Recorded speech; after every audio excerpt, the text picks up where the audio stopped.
मला दी cancer certificate. क्या होता है, आप तो माँ है इसलिए शायद हमारी बात नहीं समझ पाएंगे। अब ये शरीर तो नया है इसका, लेकिन जीव तो पुरातन है ना।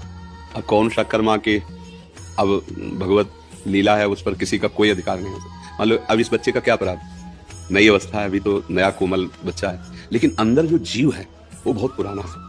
उससे कौन कौन से कर्म हुए हैं, उसका परिणाम इस नवीन शरीर को भोगना पड़ रहा है। इस शरीर में आते ही कैंसर नहीं, ये अवस्था बच्चा है अभी। इस समय तो इसके द्वारा कोई पाप नहीं हुआ ना, और माना भी नहीं जाएगा। 14 वर्ष की अवस्था तक शास्त्रीय सिद्धांत है उसके किए हुए पापों को गणना में, क्योंकि अबोध बच्चा होता है। अब लेकिन देखो ऐसा कैंसर जनित भयानक कष्ट वाला रोग, अब ये पूर्व, इसीलिए कहते हैं भजन करो।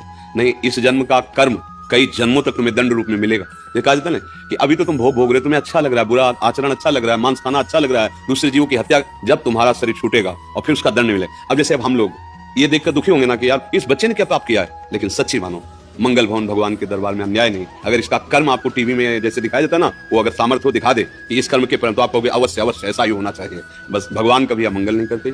अभी अभी बच्चा रूप से दिखाई दे रहा है, पर प्रभु का ये पुरातन अंश है, ऐसी गलतियां होती हैं, उसका ये सब खेल है। अब ये माँ कैसे समझ सकती है? माँ को तो लगता है मेरा बच्चा है ना, कुछ ऐसा हो जाए कि ये ठीक हो जाए। बस नाम जप करो, भगवान के आश्रित रहो, इसका नाम मृत्युलोक है। यहाँ जो हम कर्म करते हैं वो सब संचित होते हैं, उसी के अनुसार नया शरीर मिलता है, और वो दंड या पुरस्कार, मतलब सुख या दुख भोगना पड़ता है। इसीलिए